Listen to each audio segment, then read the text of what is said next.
At the paternity test site, I quietly swapped my own blood sample with pig blood. When the analyzer's piercing alarm shattered the silence, my mother and the fake Heiress sister instantly collapsed into a frenzy, but I curved my lips into a smile and even whistled a light, cheerful tune. In my previous life, it was this sister who relied on that so-called bloodline system to secretly switch the results of the DNA test between me and her. From then on, she transformed into the true Heiress, cherished by the entire family, while I, the real biological daughter, was ruthlessly thrown out of the house and eventually froze to death on the street on a cold winter night. I will never forget how she came to comfort me with such false concern back then. She said, "Sister, rich families have lots of rules, isn't begging much more free, in this life?" Watching their hysterical expressions, all I felt was cold laughter. Like swapping things around, then let's make it a complete swap. This pig's blood is the surprise I prepared for them. Beep, beep,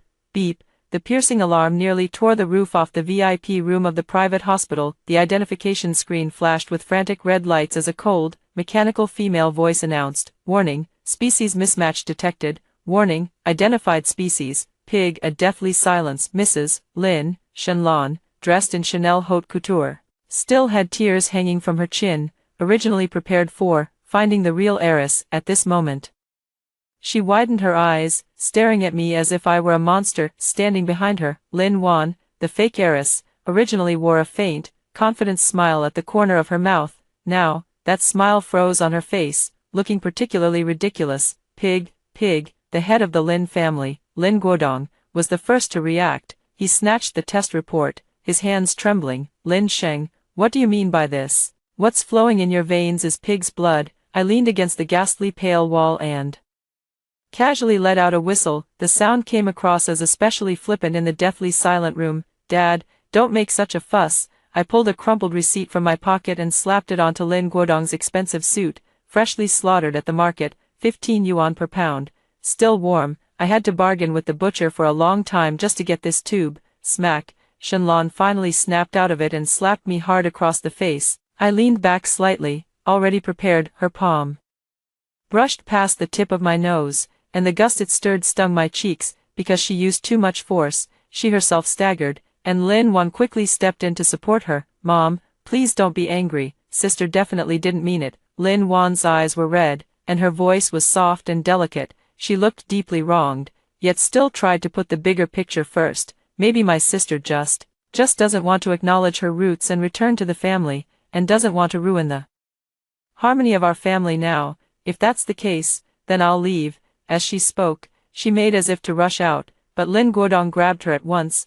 "Wan, you're the daughter we've raised for 18 years, who would dare make you leave?" Lin Guodong turned his head and fixed me with a sullen, predatory stare. "Lin Sheng, I don't care what dirty tricks you learned while running wild outside for 18 years, today, whether you want to or not, you're giving this blood." Watching this touching scene of a loving father and dutiful son, I couldn't help but laugh out loud. In my previous life, it was in this very room, I obediently had my blood drawn, overjoyed at the thought that I had finally found my family. So, what happened? Lin Wan activated that damned bloodline system. The test results came out. Her match with Lin Guodong was 99%, while mine was 0. I was immediately labeled as an imposter and a money-hungry fraud. Shenlong had my leg broken and threw me out into the snowstorm. Lin Wan, arm in arm with her fiancé, looked down at me as I struggled to survive beside a trash can, smiling like a pure white lily. "Elder sister, there are so many rules in a wealthy family. Begging is so much freer. Look, this stale steamed bun suits you perfectly." In that life, I froze to death beneath the fireworks on New Year's Eve, and in this life, I looked at the pale golden halo above Lin Wan's head, visible only to me. The bloodline system has been activated. Retrieving sample data. Retrieving data. Alright, I'd like to see whether your system can turn pig's blood into human blood. If she can't be changed, then who exactly is the pig? Bind her up. Lin Guodong lost his patience and waved at the 2 bodyguards at the door. "Since she won't cooperate, then help her." 2 burly men approached me. I didn't resist, just stared at Lin Wan with a half-smile. Wan, why are you so nervous? Your hands are trembling." Lin Wan's face turned pale, and she instinctively hid her hands behind her back. Of course she was nervous, because her system could not only swap outcomes, but also correct reality to make it conform to logic. In my previous life, in order to make the swapped result look real. The system even subtly adjusted my facial bones so that I bore no resemblance to the Lin family at all. Sis, I'm just worried about you. Lin Wan bit her lip. Really, as long as you take a blood test. If you're the Lin family's daughter, Mom and Dad will definitely make it up to you. Make it up to me? I let out a cold sneer and allowed the bodyguards to hold down my arms. The nurse came over tremblingly, holding a syringe. The cold needle pierced the vein. Bright red blood flowed out along the tube. This time, it's real human blood. The panic in Lin Wan's eyes vanished instantly, replaced by uncontrollable ecstasy. The halo above her head flickered wildly. Target sample detected. Executing exchange program. Exchange subjects. Lin Wan, Lin Sheng. Expected outcome. Lin Wan.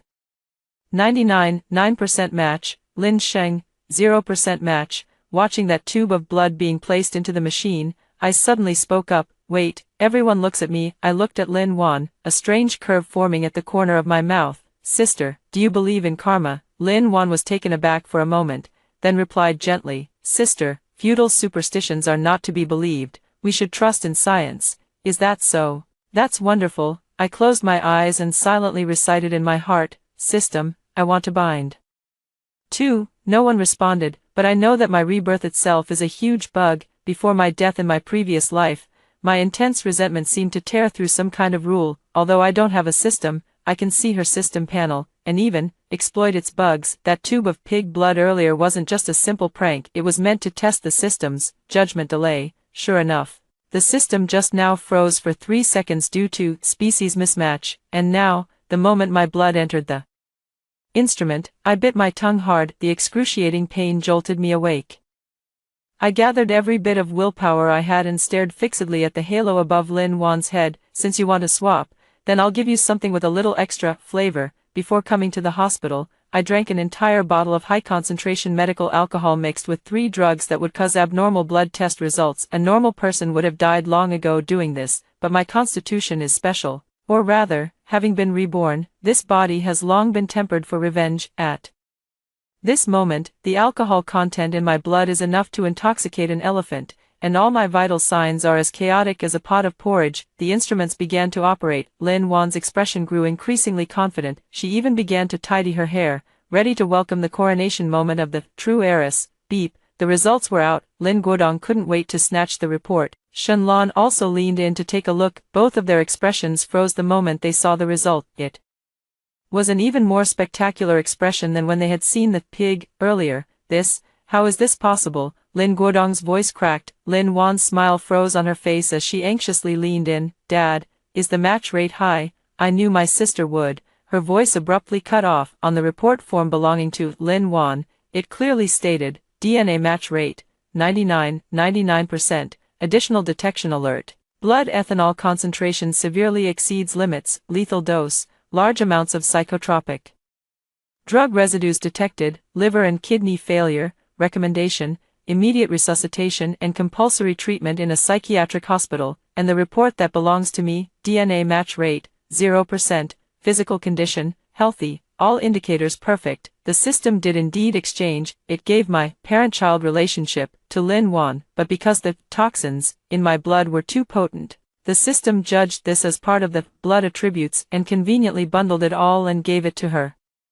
Wan, you're doing drugs, and drinking too. Shenlan let out a scream, the sound sharp enough to pierce eardrums. She grabbed Lin Wan's wrist, staring at the pale skin as if searching for needle marks. No, Mom, I haven't. Lin Wan was completely panicked. The halo above her head turned into a glaring red. Warning, host's physical condition is abnormal, impacted by unknown data stream. Synchronization side effects have taken effect. The next second, Lin Wan bent over without warning and vomited a mouthful of yellow water onto Shenlan's limited edition high heels. Immediately after, she began convulsing all over, rolling her eyes, her face flushed red, looking exactly like a drunkard who had downed 5 gene of ergota. So dizzy, so many stars. Dad, why do you have 2 heads? Lin Wan collapsed limply on the ground, starting to babble incoherently, even reaching out to tear at her own clothes, spouting nonsense that only a drug addict would utter. Doctor, Lin Guodong was terrified out of his mind. This was the tool he had meticulously cultivated for a marriage alliance. How could it suddenly turn into a completely useless person? riddled with all sorts of vices. Doctors and nurses rushed in, frantically lifting Lin Wan onto a stretcher. I stood in the corner, leisurely adjusting my cuffs, watching Lin Wan being pushed out in such a disheveled state. I clicked my tongue softly. "TSK, your sister's physical condition isn't great, just a little alcohol and she's already this drunk. It's you, it must have been you who did this." Shenlong suddenly turned her head, her hair disheveled, and shouted at me, "Your sister doesn't even drink tea normally, how could she possibly be an alcoholic or a drug addict? It must be that tube of blood you just took." "Mrs. Lin," I coldly interrupted her, "please take a closer look at the report. It's Lin Wan who has the drinking problem, while I am perfectly healthy. Moreover, the matching results show that I have no relation whatsoever to your Lin family."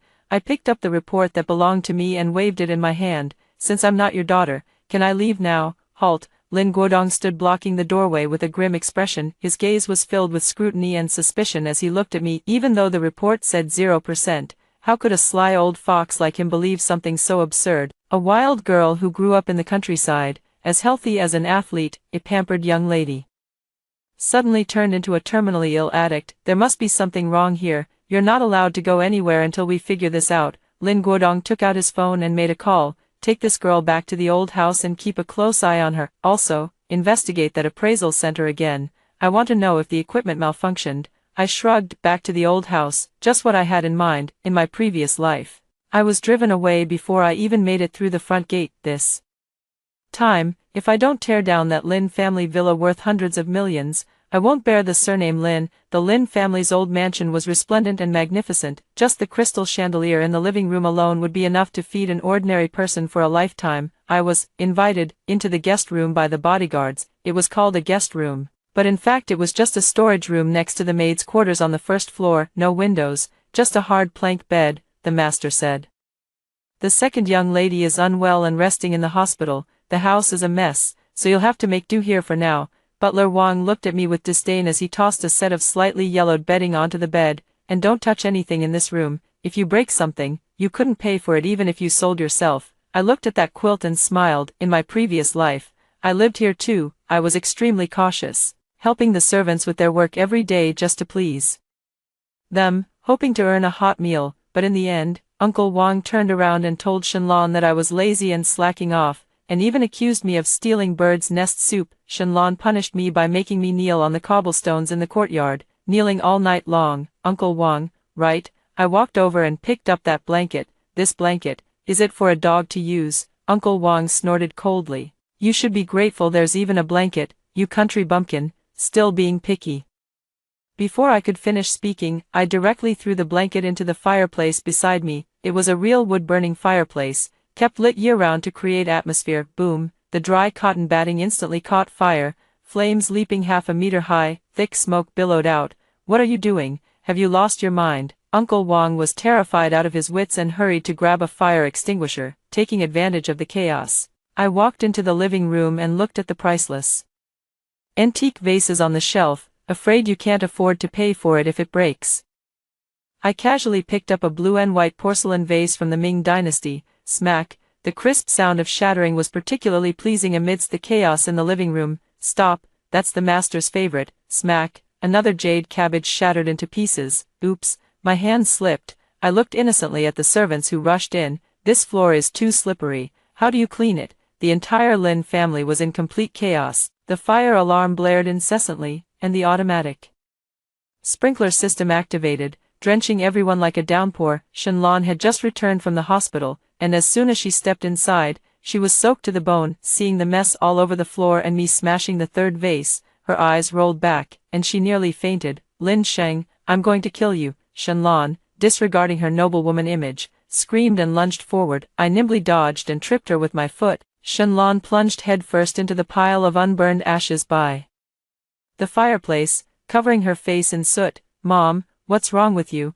Are you so upset that you want to set yourself on fire?" I stood on the sofa, looking down at her from above. "I already said I'm not used to living in the storage room. Since you wouldn't arrange a room for me, I'll just make some changes to the place myself." At that moment, the front door was pushed open again. Lin Guodong helped the pale Lin Wan walk in. After Lin Wan was rescued, even though her stomach had been pumped, she was still as weak as a sheet of paper. Seeing the scene inside the room, her already pale face turned even paler, but the halo above her head was frighteningly bright. Detected that the host is experiencing intense mental stimulation, initiating emergency protocol, fortune plunder, target, Lin Sheng, plunder content, family status and compassion. I narrowed my eyes, still want to come. Lin Wan's tears instantly streamed down her face, needing no build-up whatsoever. She pushed Lin Guodong aside and fell to her knees on the shattered porcelain shards covering the floor. Her knees were immediately cut, and blood flowed freely. Sister, it's all my fault. If you want to blame someone, blame me. Don't torment Mom and Dad. Don't destroy this family. This kneel was enough to move heaven and earth, to make even ghosts weep. Paired with her tottering body and bleeding knees, it instantly cast my malice in the most extreme light. Lin Guodong's eyes instantly turned murderous. Someone tie up this lunatic for me, lock her in the basement, starve her for 3 days. I watched the progress bar above Lin Wan's head crazily absorbing red energy. That was my fortune. If I let her fill it up, I would completely lose any say in this family, and might even be locked away until I died, trying to play the victim. Okay, my eyes sharpened, and I suddenly clutched my chest, letting out a scream 10 times more piercing than Lin Wan's. Ah! This cry startled the bodyguards who were about to take action. My entire body trembled violently as I pointed at Lin Wan, as if I had seen a vengeful ghost. Blood, so much blood. Sister, what is that thing clinging to your back? It's biting your neck, it's drinking your blood. I backed away in terror, grabbing the fruit knife on the table and waving it wildly through the air. Don't come any closer, don't come any closer. Everyone froze. Lin Wan instinctively reached for her own neck, although there was nothing there. After my shout, she only felt a chill run down the back of her neck. Why you? What nonsense are you talking? I'm not talking nonsense. It said it's the little spirit you're keeping, because it didn't get enough to eat. It wants to devour our whole family. Screaming as I spoke, I stabbed the fruit knife hard into the coffee table, the hilt buzzing with vibration. Dad, Mom, run. There's black aura all over my sister. That's baleful energy. Whoever touches her is doomed. What do wealthy families fear most? Feng shui, fate, ghosts and spirits. People like Lin Guodong, who do business for a living, are even more superstitious. He had originally reached out to help Lin Wan to her feet, but he abruptly froze with his hand hanging in midair. Shenlong also got up from the ground and looked at Lin Wan with uncertainty and alarm. Lin Wan grew anxious. Dad, she's pretending to be crazy. There are no such things as ghosts in this world. Fate plundering interrupted, system recalculating. The halo above her head froze. Because my actions completely exceeded the logical scope of a normal human, the system predicted that I would argue and get angry, but it never anticipated that I would pretend to be possessed, acting crazy. I suddenly stopped screaming, my eyes turned hollow, and I stared fixedly at Lin Wan. Then, I made a move that sent chills down everyone's spine. I stuck out my tongue, licked the corner of my mouth, and let out a strange, gurgling laugh. Wan, since you don't believe me, let's play a game. Let's bet on who gets unlucky first. The words had just left her mouth. The enormous crystal chandelier overhead suddenly emitted a grating sound of metal snapping, crack, right above Lin Wan's head. Lin Wan had not yet reacted. Be careful, Lin Guodong was, after all, her biological father, and he instinctively shouted out, but he didn't dare move. The massive crystal chandelier crashed down with a deafening thud. Ah! Lin Wan let out a piercing scream, scrambling and crawling to dodge to the side. Though she wasn't crushed directly, the flying shards of crystal sliced countless bloody gashes across her face and body. Worst of all, a severed electrical wire happened to land in a puddle of water right by her feet. Sizzle, a blue electric arc flashed by. Lin Wan convulsed all over, her hair instantly puffing up into an afro, foam spewing from her mouth as she fainted once again. The entire venue fell into dead silence. Only I leisurely hopped down from the sofa and clapped my hands. See, I told you there was a baleful aura. Actually, there was no evil aura at all. When I was jumping on the sofa just now, I used that fruit knife to cut through one of the steel cables securing the chandelier nearby. As for the electrical wire, that was a short circuit caused by the sprinkler system, purely a coincidence, but in their eyes, this was karma. Lin Guodong looked at Lin Wan, who had fainted and was beyond recognition, then at me, who was unscathed and looked innocent. His gaze changed from anger, it turned into fear. He swallowed hard, his voice trembling. Quick, call an ambulance, and go get Master Zhang, now. Lin Wan was taken to the hospital again. As for me, because I was suspected of being possessed by something unclean, or born with an ominous aura. No one dared to lock me in the basement anymore. I openly moved into Lin Wan's princess room, complete with floor-to-ceiling windows, a walk-in closet, and an ensuite bathroom, lying on the soft, 2-meter-wide bed. I sighed contentedly, but I also knew that this was only temporary. Lin Wan's system is still intact. Once she wakes up, she will definitely find a way to retaliate. Moreover, the Master Zhang that Lin Guodong hired is likely a fraud or could be bribed by Lin Wan. Early the next morning, I was eating bird's nest porridge when Uncle Wang led in an old man wearing a Taoist robe and sporting a goatee. Following behind was Lin Wan, her head wrapped in bandages and sitting in a wheelchair. Her eyes were filled with venom as she stared fixedly at me. The halo above her head had already turned pitch black. Hatred level full, force deprivation mode activated. Current target, strip host Lin Sheng of sanity and permanently turn him into a madman. How ruthless. This is the kind of pace that's going to send me to a psychiatric hospital for the rest of my life. Master Zhang, holding a peachwood sword, circled me twice with a furrowed brow. Mr. Lin, your daughter's condition is that she has been possessed by a vengeful ghost. He pointed at me and shouted. Demon, show yourself at once. Lin Guodong asked nervously. Master, is there any way to drive away the evil spirit? Master Zhang stroked his beard. Yes, but I'll need your daughter's cooperation. She must drink this talisman water, then let me pierce her forehead with a peachwood sword to draw blood. Only then can the evil be expelled. As he spoke, Uncle Wang brought over a bowl of dark, foul-smelling liquid. It was a mixture of incense ash, cinnabar, and possibly even hallucinogens. A cruel smile curled at the corner of Lin Wan's lips. As long as I drink this and then have the center of my forehead pierced, even if I don't die, I'll be disfigured, and my mind will be completely shattered. Sister, the master is doing this for your own good. Hurry and drink it, Lin Wan said gently. I picked up the bowl of talisman water and sniffed it. It really is good stuff. I looked at Zhang Tianshi. Master, is this talisman water really effective? Zhang Tianshi said proudly. This humble Taoist has cultivated for 50 years and has never once failed.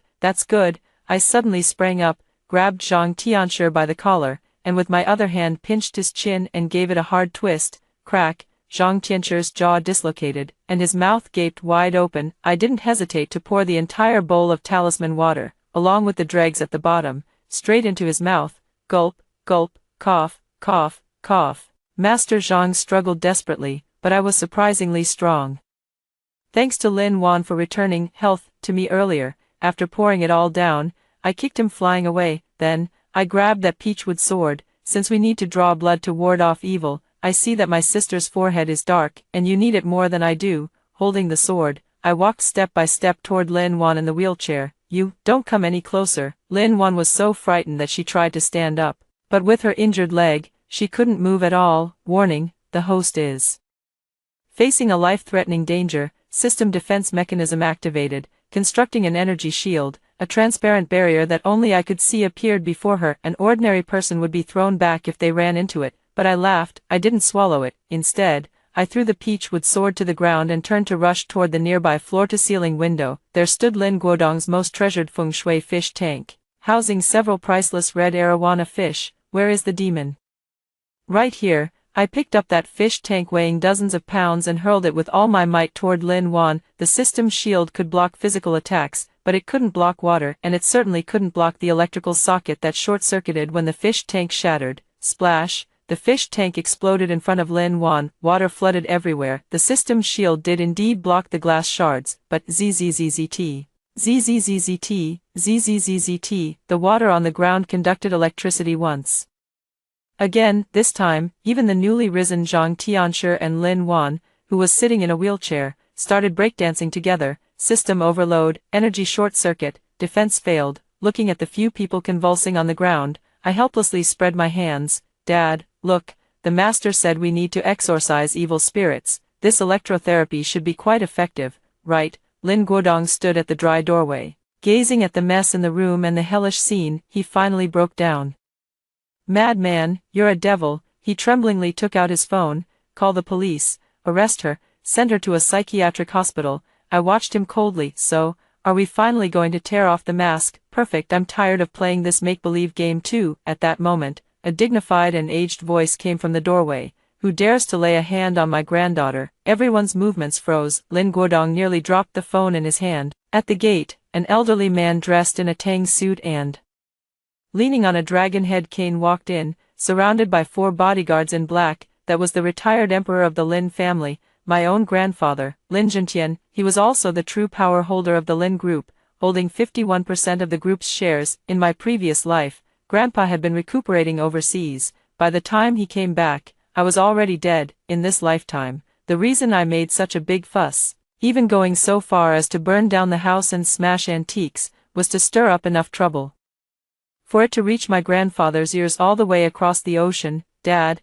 how did you get back? Lin Guodong's face turned deathly pale, like a mouse seeing a cat. In this family, he feared this domineering old father the most. Lin Zhentian didn't even glance at him. His gaze was sharp as a torch, sweeping over the mess on the ground before finally settling on Lin Wan and Master Zhang, who were still twitching. What a mess. When did the Lin family become a stage for charlatans to perform their tricks? Finally, his gaze fixed on me. His eyes were as sharp as knives, as if they could see right through a person's heart. I didn't dodge, straightened my back, and looked straight at him, dressed in cheap clothes, covered in dust, and holding a broken peachwood sword in my hand, but the defiance in my eyes was exactly the same as when he was young. Are you the girl who used pig's blood for the appraisal? The old man spoke, his voice loud and full of vigor. I threw away the peachwood sword and dusted off my hands. It's me. Pig's blood is cheap, plentiful, and filling, cleaner than the blood of some beasts disguised in human skin. Lin Guodong gasped sharply.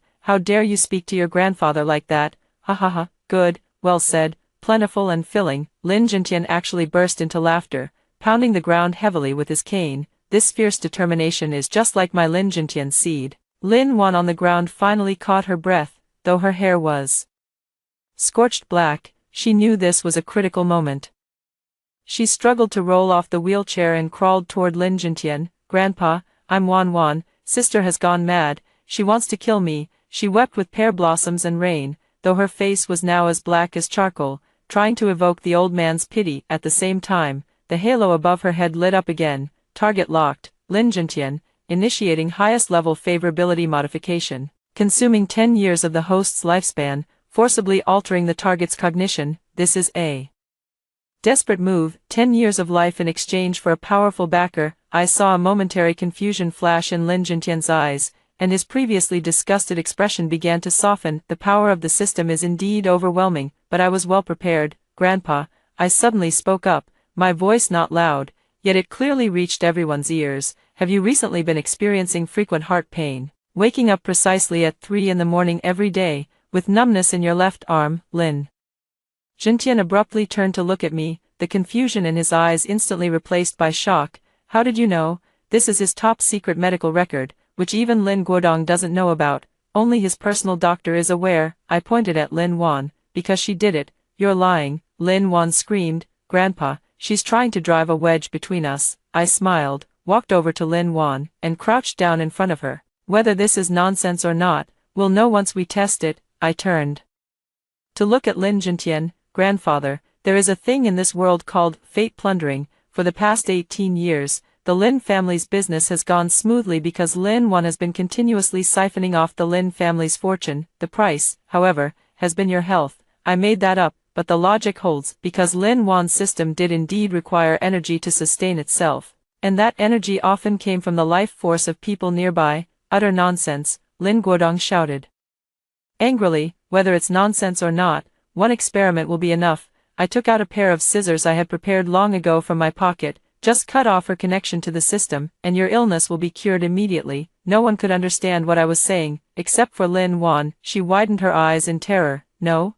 don't. System, defend, insufficient energy, unable to defend. I grabbed Lin Wan's singed hair. The system parasitizes the cerebral cortex, but its medium is often hair or blood. I made this up too, just to scare her. Crack. I mercilessly cut off a large handful of Lin Wan's hair. Actually, I applied a special chemical agent on the scissors. I learned it from an old Chinese medicine practitioner in my previous life when I was wandering around. It can temporarily block the transmission of nerve signals for systems that rely on brainwave control. This is a strong source of interference. Warning, signal connection interrupted, system forced offline. The halo above Lin Wan's head instantly extinguished. At the very second the halo went out, Lin Jintian suddenly took a deep breath, and his complexion visibly flushed with vitality. The oppressive feeling that had weighed on his chest for years had truly vanished. This is a psychological effect, and also because the system has stopped the subconscious extraction of his vitality. Lin Jintian touched his chest. Looking at me in shock. Incredible. Lin Wan slumped to the ground. Her face ashen. Without the system, she is just an ordinary, disfigured, exposed fake heiress. Throw these two frauds out. Lin Jintian pointed at Lin Wan and Master Zhang, furious as thunder. From today on, Lin Sheng is the true young lady of the Lin family, the sole heir. The plot twist happened too fast for Lin Guodong and Shenlan to react. Dad, but the paternity test results my ass, Lin Jintian cursed. That girl could fool you too with pig's blood. Isn't that intelligence? Inherited from me, that useless crybaby. What part of her resembles our Lin family? I stood to the side, smiling without saying a word. What the wealthy family's value has never been blood ties, but rather ability and worth. I demonstrated the destructive power to turn this family upside down, as well as the divine ability to see through illnesses at a glance. In the old master's eyes, I am 10,000 times more valuable than Lin Wan, who only knows how to spend money. Lin Wan was dragged out by the bodyguards. Before leaving, she stared at me intently, her lips trembling. Lin Sheng, just you wait, when the system restarts, it will be your end. I mouthed back, I'll wait for you. In the days that followed, I began living a truly wealthy life, but I didn't indulge in the enjoyment. I knew that Lin Wan wouldn't let it go. The system was only temporarily offline, as long as she wasn't dead. There was a possibility of it making a comeback. 1 month later, the annual cocktail party of the Lin group. I wore a black evening gown and made my entrance on Lin Jintian's arm,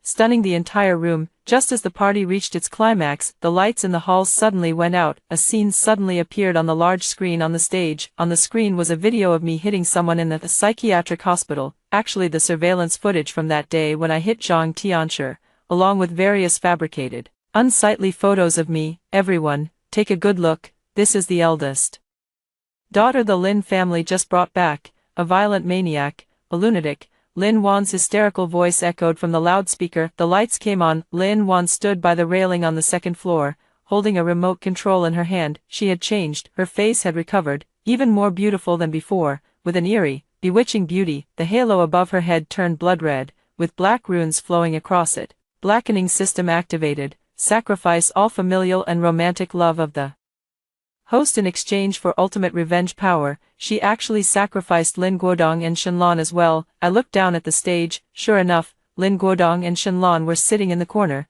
their eyes vacant, like puppets whose souls had been drained. Lin Sheng, today, I will make sure you are utterly disgraced. Lin Wan pointed at me, black energy swirling between her fingers. System, activate skill, mass hypnosis. Make everyone despise her, attack her. An invisible wave instantly spread throughout the venue. The guests' expressions changed. They looked at me with eyes full of disgust and murderous intent. Some even picked up wine bottles and dinner knives, closing in on me. Even Lin Jintian beside me swayed slightly, his eyes beginning to struggle. Go to hell. Lin Wan laughed maniacally. Faced with this scene of being condemned by all, I didn't panic. I just sighed and took a megaphone out of my handbag. Then I pressed the play button. Zzz, an extremely harsh, high-pitched noise filled the entire hall. This is no ordinary noise.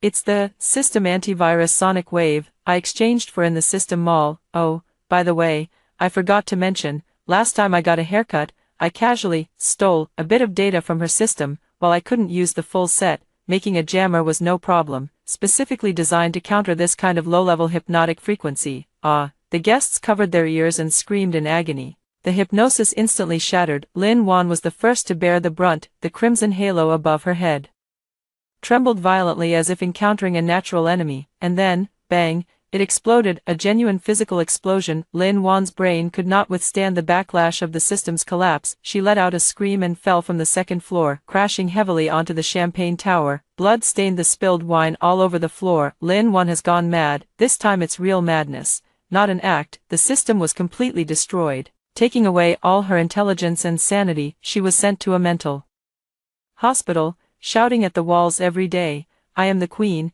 I have a system, the doctor said that her brain nerves had suffered irreversible damage, and her intelligence had regressed to that of a 3-year-old, because Lin Guodong and Shenlong had been sacrificed too much mental power. Although they didn't die, they became senile and were sent to a nursing home early. The power of the Lin family was completely in my hands. That day, I went to the psychiatric hospital to see Lin Wan. She was wearing a hospital gown and playing in the mud. When she saw me, she suddenly grinned, revealing a mouth missing 2 front teeth. "Big sister, have some candy." She handed me a piece of mud. I looked at her, and there wasn't the slightest ripple in my heart. Wan, there are so many rules in a wealthy family. How free it is to be crazy. I threw those words back at her. As I walked out of the hospital, the sunlight was bright. I looked up at the sky. No system, no halo, just a clear blue sky. I let out a whistle and got into that red Ferrari. I hit the gas and sped away in a cloud of dust. That's what you call a complete change. After hearing the first story above,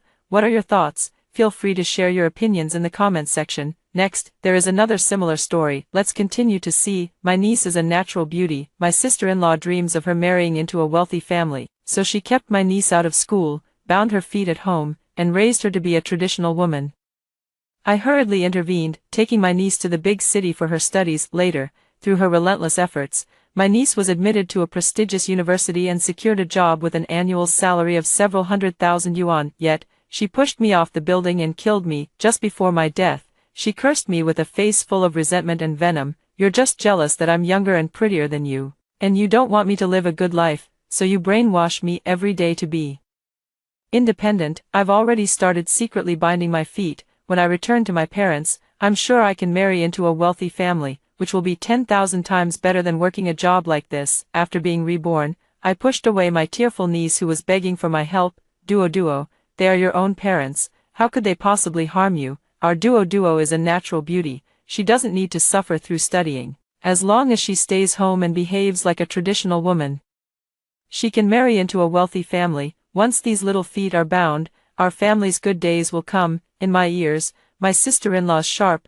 calculating voice echoed. I had been reborn, returning to the day my sister-in-law was preparing to bind Fong Duoduo's feet. At this moment, the sister-in-law's remark seemed absurd to those around her, and they all began to try to persuade her, but the sister-in-law was stubborn by nature. Once she had made up her mind about something, she would stick to it with unwavering determination. No one could change her mind. At this point, someone thought of me. Let Wen Yan speak. He's the only college student in our village. In an instant, everyone's eyes turned toward me. 10-year-old Fong Duo also looked at me with tears streaming down her face. In my previous life, out of concern for my niece, I explained in detail the harms of foot binding. Not only will it deform the foot bones, but it can also easily lead to diseases. Once the feet are bound, one will have to live with heavy foot binding cloth for the rest of their life, making normal movement and daily life impossible. Finally, after persuasion from me and those around us, my sister-in-law decided not to have Fong Duoduo's feet bound. Later, concerned about the poor education in the village, I even brought Fong Duo to the city and enrolled her in a good school for her studies. Fong Duo was indeed clever, catching up with the learning progress in a very short time. She worked hard, step by step, and was admitted to a prestigious university.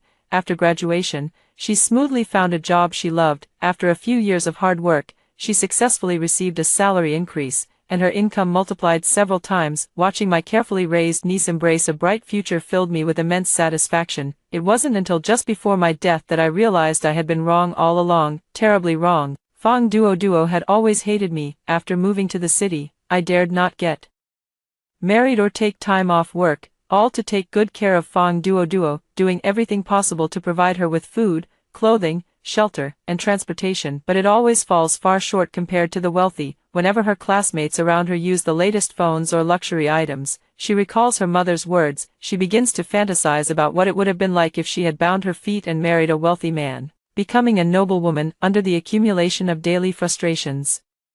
Fong Duo gradually grew to hate me. I once thought she was just introverted and not close to people. Little did I know she was an ungrateful wolf that couldn't be tamed. Despite my day and night care, it was no match for the empty promises her biological mother made to her. I thought that by teaching her to study, I would help her understand reason and free her from the fate of foot binding. Yet, I never imagined that while she was learning the most advanced knowledge, her mind was still filled with futile dregs. She even secretly bound her own feet in private, but she failed because she was too old. Resentment turned into murderous intent. Finally, the day came when she found her opportunity. Taking advantage of my dizziness from low blood sugar, she pushed me down the stairs. It was at that moment I realized she had always hated me. Hated me for ruining her chance to live the good life as a traditional woman marrying into a wealthy family. It's a pity that I only saw the true face of the niece I raised with my own hands just before my death. Now that I have been reborn, I will never interfere with her fate again. Having made up my mind, I pushed Fang Duo away, looked at her shocked, tear-filled eyes, and replied with a smile, Duo, they are your own parents, how could they possibly harm you? In this life, I want to see if you can really become a noble lady and live your good life. After the farce ended, my sister-in-law announced that she would bind Fang Duo's feet tomorrow. At the dinner table, she even said that according to the videos she had watched, as long as a girl has small feet, she is bound to catch the eye of a wealthy man. I chimed in from time to time, which pleased my sister-in-law immensely. The frail Fang Duo huddled in the corner, lost in thought, occasionally casting a cold, knife-like glance in my direction. She must have grown to hate me again. How laughable, too afraid to stand up for yourself, yet blaming others for not helping you. I pretended not to notice and continued eating my meal. At night, a rustling sound came. I suddenly got up and shone the flashlight toward the door. It was Fang Duo again. Fang Duo looked timid, her beautiful eyes brimming with tears. Auntie, I really don't want to bind my feet. Please, can you talk to my mom for me? I interrupted her before she could finish, replying expressionlessly, why don't you stand up for yourself? Faced with my question, Fang Duo paused for a few seconds. There was a hint of innate malice on her face. You're my aunt, you should help me. You're an outsider. If you offend me, I'll make sure you can't even go home. My refusal angered Fang Duo. That pretty little face now wore a malicious expression, exactly like her mother's. My efforts have never been acknowledged by her, yet a single rejection makes her resent me. I hardened my heart and locked her out. Fang Duo kicked the door a few times before leaving reluctantly. I thought I could finally get a good night's sleep, but just a few hours later, I was abruptly awakened. I sorted out the sequence of events amid my sister-in-law's curses. Fang Duo had run away, and my sister-in-law found a note on her bed. A few lines were scrawled on it. Auntie said foot binding would harm me, so she told me to hide. I'll come back when Mom decides not to bind my feet. I'm going to listen to Auntie. I looked at the note, a chill creeping up my spine. Fang Duo was once the person I trusted most. Even after she caused my death, I still felt a pang of sympathy for her younger self. Now I see that some evils are innate. Seeing me frozen in place, my sister-in-law flew into a rage. She pointed at my nose and started yelling, you bitch, I knew there was something off about your sudden kindness. You did this on purpose. I bet you can't get married yourself, can't find a man, and now you're trying to ruin your niece's life. I suddenly realized that from beginning to end, Fang Duo most resembled her biological mother. The same cursing, the same viciousness, shifting all the blame onto others. In my previous life, after I took Fang Duo away, my sister-in-law immediately had a second child, completely forgetting about her own daughter, never gave a single cent, never sent a single piece of clothing. Yet every time I brought Fang Duo back, she would act more affectionate than anyone else. I once noticed that she would say something to Fang Duo when I wasn't around. Every time after that, Fang Duo would give me the cold shoulder for a few days. But since they were all family, I didn't press the matter further. Looking back now, I realized she played a part in my death in my previous life. I looked at the woman before me and suddenly smiled. Sister-in-law, don't rush, I'll give you an explanation right away. Fang Duo has been found. I gave the location. My sister-in-law, half believing and half doubting, listened to my words and immediately took people to the old house behind the village. Half an hour later, Fang Duo returned. The scene was different from what I had imagined. She came back on her own. Although Fang Duo returned with the appearance of a child, her every word and action carried the demeanor of an adult. I held my breath. I was certain when I saw her waiting with eager eyes for her sister-in-law to bind her feet. Fang Duo has also been reborn. Seeing the obedient Fang Duo, sister-in-law began to bind her feet. As she increased the force, I could even hear the sound of bones beginning to twist, but there was not a trace of pity in sister-in-law's eyes. Instead, there was a kind of fervor. It seems that as long as she bound her daughter's feet, she could gain everything. Fang Duo cried out in pain, but she refused to give up. Because she was already older, her sister-in-law had to be even stricter. Using the harshest method, she twisted Fang Duo's feet to the extreme, making them look like chicken claws. If you want the most beautiful 3-inch golden lotus feet, you have to be even more ruthless. Duo, this is all for your own good, so you can live a better life, Fong Duo said through gritted teeth, her voice filled with excitement. Don't worry, Mom, I will definitely marry into a wealthy family. Watching the mother and son, both seemingly lost in their obsession, I silently turned and walked away. This is the good life you'd rather give up everything for. Take it slow. Ever since my feet were bound, Fong Duo's eyes were filled with light, because at first, I couldn't get out of bed. My sister-in-law would sit by the bed every day, describing the life that lay ahead. The mother and son were like madmen, their hearts and minds consumed by the idea of marrying into wealth. They ignored the mess in the room and the sour stench of the foot-binding cloth. Once Fong Duo was able to get out of bed, her illiterate sister-in-law began teaching her the so-called family rules. Preparing to be a wife in the future, you must kneel and pay respects to your father-in-law and mother-in-law every day, 3 times a day, for 1 hour each time. After marriage, you must obey whatever your husband does, even if he takes concubines. You must maintain the dignity of the primary wife. Women are not allowed to be literate or manage accounts. If a woman has her period, she must not be seen by others. If she is seen, she must punish herself with a whipping. Having a child must be a boy. My sister-in-law made Fong Duo recite these absurd family rules day and night. Even my brother, who usually pays no attention to anything, noticed something unusual. I wanted to say something, but each time I was shut down by my sister-in-law. What do you know? This was given to me by the master. Duo has had her fortune told by the master. She has the face of a noblewoman by nature. As long as I guide her properly, I can guarantee she'll be introduced to wealthy people by the master. Meanwhile, Fong Duo was buried in her studies, working hard, using my previous life's experience studying at a prestigious university to learn these absurd family rules.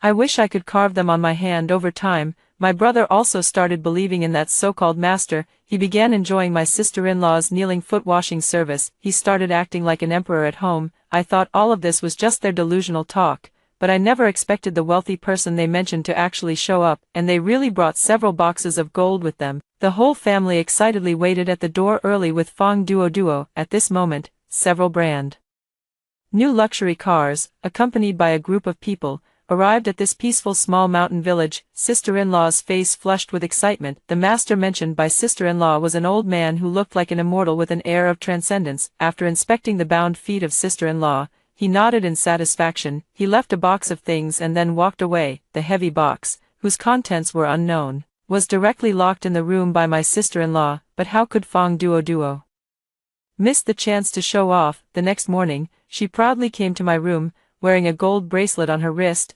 Ha, my dear aunt, do you see, I'm about to marry a wealthy man. This is the betrothal gift personally delivered by the master. As long as I diligently memorize those family rules, I can achieve my wish. As for you, you'll be stuck struggling as a low-level worker in the big city for the rest of your life. Even if you come begging me like a dog, I won't care about you.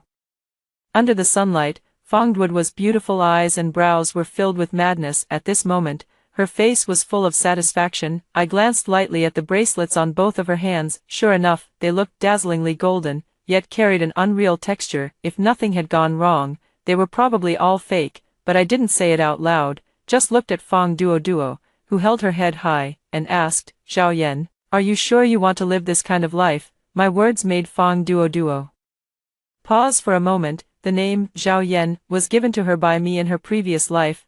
Right after I brought her back to the city, it was simply to help her forget the unpleasantness of the past, to start a new life in a new place. The future is radiant. My words made Fong Duo pause for a moment, but then she rolled her eyes at me. Would I give up a good life to suffer with you? A dull ache throbbed in my chest. After adopting Fong Duo, I was constantly afraid of not providing her with a good life. Out of my monthly salary of over 20,000, a portion went towards her school tuition, tutoring, and various extracurricular activities. Another portion was used to satisfy her material desires. I have never refused her as long as she asked. If you won't even buy me a diamond necklace, what's the point of pretending to love me? Fong Duo continued. It suddenly dawned on me. That's how it was. Back when Fong Duo was in college with a monthly allowance of 5,000, I did my best to provide for her, would generally buy whatever she wanted, but at that time, I had just lost my job. If I bought that diamond necklace, her travel plans for the next month would have to be postponed, but I never expected such a small rejection made her remember it for 2 lifetimes. I silently hardened my heart, preparing to no longer care about her and move on to the next step. Fong Duo, however, thought I was admitting my own unreasonableness and arrogantly demanded that I hand over the money and house to her as a dowry. You delayed me for so long in your previous life, so consider your savings and house as compensation for me.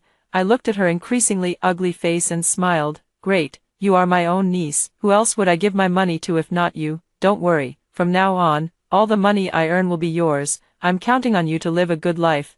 My words left Fong Duo somewhat stunned and doubtful. I continued to smile. What are you worried about? You're a future noblewoman. How would I dare offend you? Fong Duo's inner suspicions were instantly washed away by my flattery. She turned and left with a proud air. Of course, she wasn't completely at ease with me. I climbed through the window and saw my brother guarding the door to my room, and I understood. Fong Duo was still so clever, she would never let her guard down until she got what she wanted. But I won't play with you in this lifetime. I walked through the muddy ground, carrying my suitcase.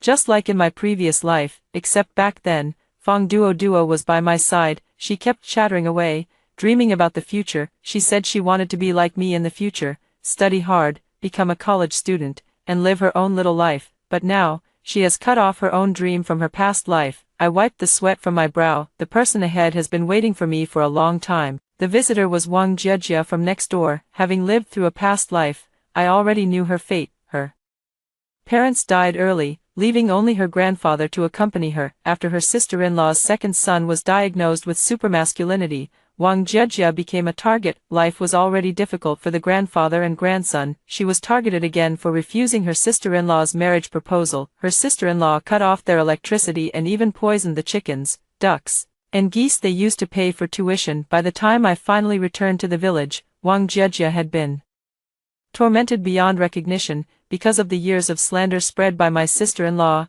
Unable to find anyone to help her, Wang Jiejia passed away after warning me to be careful of Fong Duo. The sound of Grandpa Wang holding the frail Jiejia and crying was the most desperate sound I have ever heard. So in this life, I decided to take Wang Jiejia with me. While Fong Duo didn't want to leave the mountains, there were others who did. Wang Jiejia's bright, sparkling eyes looked at me, reminding me of the girl from my past life, whose eyes were filled with stubbornness. My heart was filled with even more courage. Holding her hand, we walked along the mountain path in early autumn. At this moment, the sun was just beginning to rise. Each step sank into the muddy earth, yet we faced the sun and walked toward the light. Jiejia gently tugged at me. I turned around and saw a light on a distant hill. Only my past self and Fong Duo knew about this path. I turned and left with Jiejia, without looking back. I wonder what Fong Duo is thinking at this moment. That flashlight stayed on for a very, very long time. 10 years later, Jiejia successfully got into her dream university. Coincidentally, it was the very same university that Fong Duo had attended in her previous life. I have also worried whether my educational approach might produce another Fong Duo. But Jiejia has never been the kind of ungrateful person that Fong Duo was. She always quietly appreciates my help. Moreover, she has never complained about her life, diligently and earnestly living each day to the fullest. The path paved with sweat may be hard, but it is your own, and no one can take it away. She always kept her grandfather in the countryside in mind and would earn money during winter and summer vacations to send to him. Perhaps because Wang Jiejia left early in this lifetime, although her sister-in-law still gave birth to a son with supermasculinity, she didn't have time to bring harm to the Wang family. I never went back either. Ignored the message Fong Duo sent me. Even more so, I moved right after returning 4 years ago and decisively changed all my passwords. Looking at Jiejia now, not only is she not as frail as in her previous life, but she also has a bit more of a robust beauty. In this life, under my guidance, Jiejia has developed a love for exercising. Only with a healthy body can one have the strength to resist. And now, we are going back. I brought Jiejia back to the mountains. The village remains exactly the same as it was 4 years ago. I also met Fong Duo. 4 years of foot binding had reduced her feet to the size of a palm. She could hardly even walk normally. In pursuit of marrying into a wealthy family, my sister-in-law had been diligently serving Fong Duo. Again, following the so-called family rules, they only gave Fong Duo half a bowl of white rice each day, hoping to mold her into a frail, easily bullied beauty. Her brother initially tried to persuade her, but Fong Duo insisted on it herself. She even went so far as to diet on her own. He had turned himself into a gaunt, skeletal figure, his once handsome brows and bright red lips had become slanted brows, vertical eyes, and purple lips. There was no trace left of the charming cuteness he had as a child. Moreover, due to the limited conditions in the village, Fongduoduo's feet, after being wrapped for a long time, continuously rotted, healed, and scabbed over. In summer, maggots would even breed. Anyone around the Fong family would smell a foul odor as soon as they got close, but my sister-in-law seemed to be under a spell, constantly saying that her daughter had 3-inch golden lotus feet, a treasure beyond compare. She even encouraged other families to follow her example and bind their feet, but over the years, those so-called gold bracelets have long since revealed their true colors. They are silver-black. The so-called betrothal gold was all fake. That master has long since disappeared without a trace. Everyone around thought my sister-in-law's family were fools, and no one was willing to bind their feet, yet my sister-in-law waited in vain, and even Fongduoduo refused to acknowledge the truth. Seeing me return, Fongduoduo wanted to mock me even more, but because she had been lying down and not eating enough, not only did she not show any sign of being a beauty, she didn't even have the strength to get up and mock me, can only lie rigidly in bed. At this time in her previous life, Fongduoduo, who had just entered university, was still a youthful and beautiful military training pacesetter. Not only was she fair-skinned and beautiful, but also talented in many ways. She attracted much admiration. Looking at Fongduoduo before me, I couldn't see a trace of remorse in her expression. Did you come back to return my house to me? Seeing her unrepentant attitude,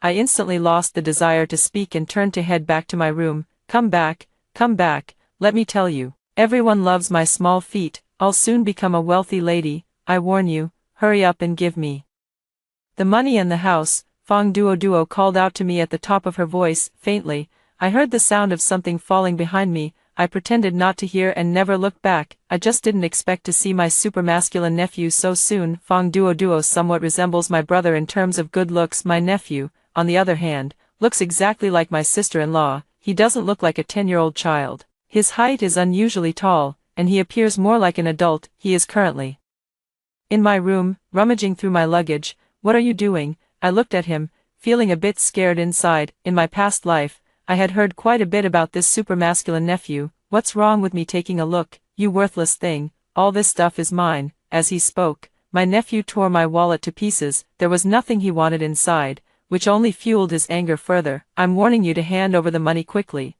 My mom said you, this worthless burden, took my money. If you don't give it back. Before my nephew could finish his threatening words, I kicked him away. Over the years, it wasn't just Jejia who had been training, I had been too. Even a naturally irritable supermale is just a 10-year-old child. The indulgence of those around him made him think he was invincible. Now that he's met me, I show no mercy. I threw him out the door in one go, packed up and ready to go help Jejia move her grandfather. This trip is to get Jejia to take her grandfather to the city for retirement. I thought all of this would end soon, and I could go home early and leave Fongduoduo. But things took a turn. That so-called master has actually returned. He brought along a middle-aged man with a beer belly. The master kept muttering that the auspicious time had arrived, while telling the sister-in-law to prepare Fongduoduo for the wedding. Those fake betrothal gifts were just to test your sincerity. Don't worry. Our boss Zhu is a descendant of royalty, as long as you listen well and add a dowry, we guarantee your family will rise to prosperity immediately.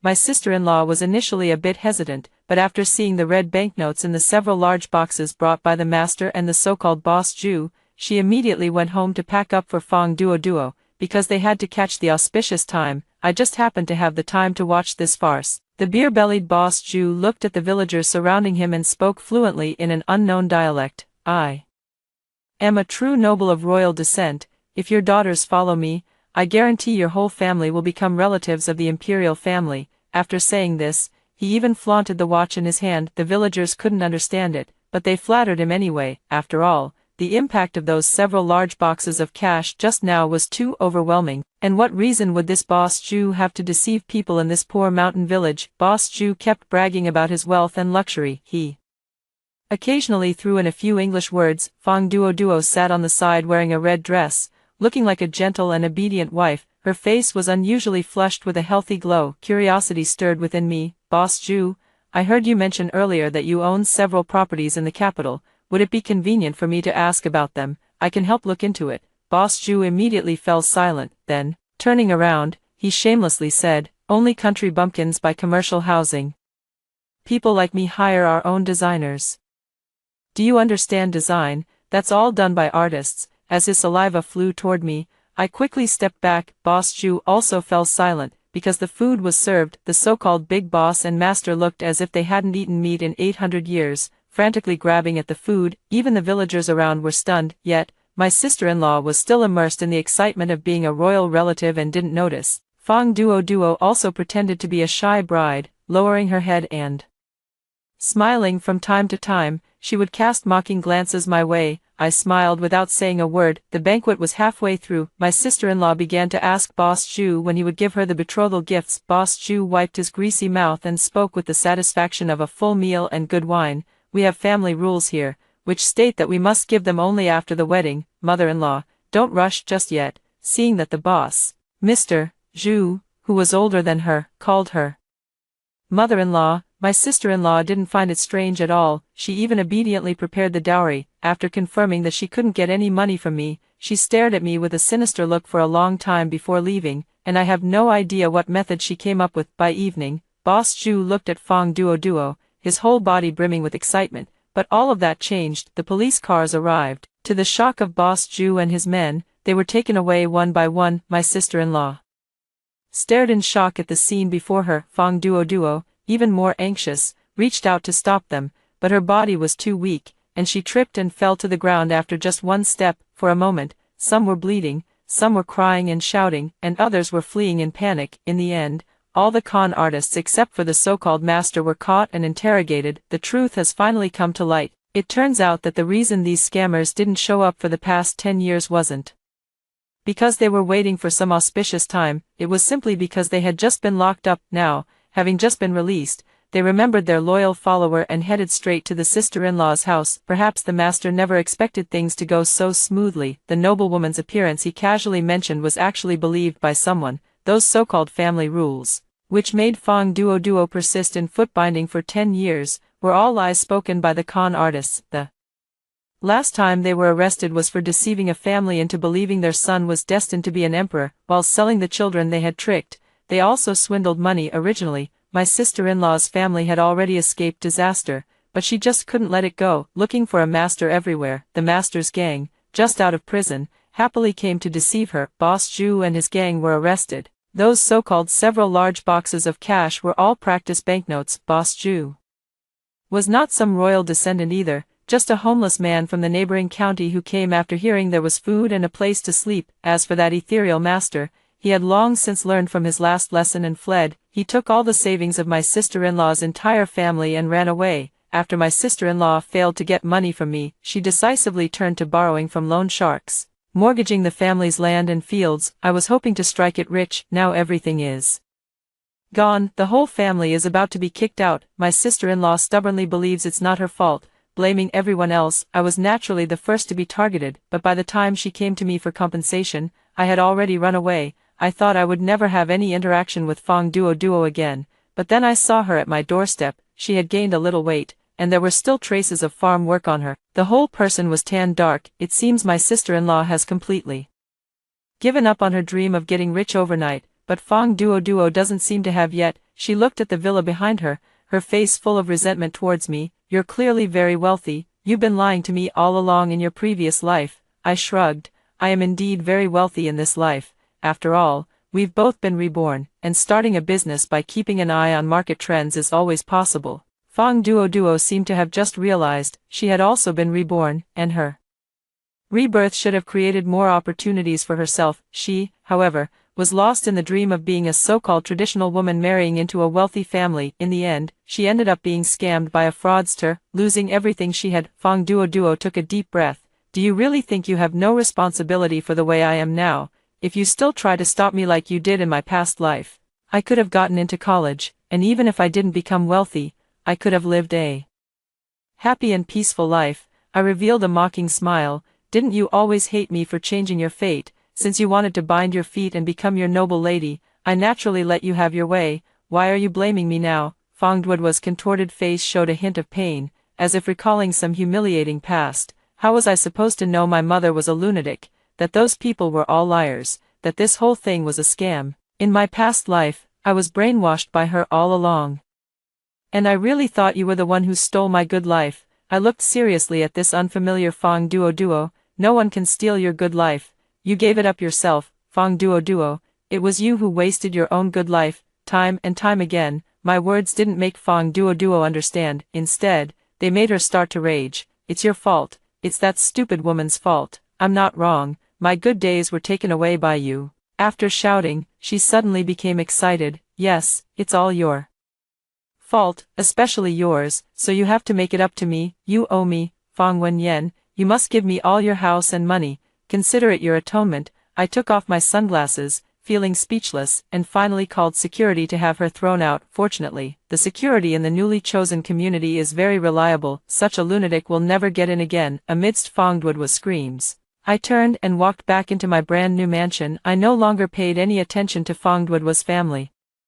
But the news kept coming in, one after another. My sister-in-law had taken out a high-interest loan, and after failing to reach me multiple times, she was forced out of her home in the bitter cold. A lifelong wish turned out to be a scam, which has already dealt her a heavy blow. Now, she has been swindled out of all her money. Even if that master is caught, the money cannot be recovered. Her once stubborn sister-in-law has become even more stubborn. She poured all her hatred onto Fong Duo on this winter day. The family of 4 lived in a dilapidated old house. Huddled by the fire, with snow leaking through the roof above them, Fong Duo was kicked out by her own mother to find so-called food, or washing tattered clothes by the river in the bitter cold. Her unbound feet could only move slowly, nearly freezing her toes off on this cold winter day, but her sister-in-law no longer felt sorry for her, often insulting and beating her. Fong Duo, who had never done so much work before, was about to go crazy upon hearing that her sister-in-law intended to sell her to someone else. She immediately ran to the police station overnight to report it. Her sister-in-law and brother were arrested overnight. The charge was suspicion of harboring a murderer. The murderer was none other than Chao Xiong's nephew. As early as a year ago, a little girl in the village had mysteriously disappeared. Only a bright yellow sandal was left behind. Everyone thought it was an accident. Even the parents who loved their children could only helplessly wipe away their tears and move away from the village. They left the place of sorrow to start a new life. But Fong Duo always knew it was no accident, because under her younger brother's bed, there had always been a bright yellow sandal. On that night, she also saw her parents throwing something into the well behind the old house, but she always pretended not to know. Even later, when she heard her younger brother repeatedly saying he wanted to strangle all the worthless girls, the news quickly spread throughout the village. The little girl's body was found in the well. The young nephew could not be convicted, but the sister-in-law and brother were guilty of harboring a criminal. In the end, the entire family ended up behind bars. Just before being taken away, the sister-in-law's eyes were filled with murderous intent toward Duo. She was heartbroken that her own son would suffer because of the snitch. Yet she felt no remorse for the little girl who was killed. Fong Duo used the attention from this incident to portray herself as a victim persecuted by her own family. Those deformed feet became her ticket to fame. For a time, she went viral across the internet. Brave exposure of the demonic brother, pitiful victim of a dysfunctional family. Every time she went live, countless people tipped her, and some even donated money for her treatment, but she never had the intention to live her own life in peace. When the hype reached its peak, a trending topic about the evil aunt shot to the top. The entire video portrayed me as an accomplice to foot binding, depicting me as someone who secretly persecuted my own niece, and even described me as a money-obsessed lunatic who cared nothing for family. At the end of the video, Fong Duo, with her somewhat innocent and delicate face, shed a few clear tears, pretending not to dare mention my aunt's name. Yet a few blank accounts lured me out in the comments under the video. It's obvious at a glance that they're hired trolls. Some are even stirring up the pot. A family of demons. I always said, with such a demonic nephew, what kind of good person could the aunt be? Even her own niece has been persecuted to this extent and she still doesn't help. It must be intentional. The online arguments came in wave after wave, but I didn't take it seriously. But Fong Duo refused to let it go. After noticing that I still had no reaction, she immediately sent a second one. In the video, she accused that when she was 10 years old, she had a good opportunity to go to the city to study hard, but her neighbor's younger sister snatched the chance away. Her life had been tampered with by someone. This time, it was the same old trick as before, and the alternate accounts in the comments section dug up Wang Jiejia, but the few attempts to steer the narrative were quickly suppressed. they were replaced by skepticism instead, because Wang Jiejia had already contacted the villagers and the police when I was being slandered, and she edited the interviews into a video. The 15-minute video contains a description of the other party's family. It also includes the police's overall briefing on the case. There was never any so-called forced footbinding or any stolen fate. All of this was orchestrated by Fang Duo herself. Those water army accounts were also discovered to be operated by her. Her original supporters were even more vocal, demanding refunds and turning against her. The police acted even faster, taking Fang Duo in for investigation on charges of spreading rumors and cyberbullying. This farce quickly faded away due to the emergence of a new one. I couldn't help but feel a bit helpless. Clearly, they could have lived a decent life by relying on self-media, but they insisted on trying to harm me, ending up with empty pockets and facing a lawsuit. Money and luck that exceed one's understanding will eventually disappear. After Fang Duo was released from prison, it seemed as if she was poisoned, continuing to bind her own feet, even going so far as to seek out that charlatan master and be with him. After a moment of hesitation, I remembered the agony of being killed in my previous life, opened my phone, and sent a message. Sure enough, Fang Duo's fate was too tragic. Driven by a morbid and twisted mindset, she did not report the master but instead continued the scam. She selected new targets in a new village. After deceiving the children, she would abduct and sell them under the pretext of nurturing them into distinguished individuals.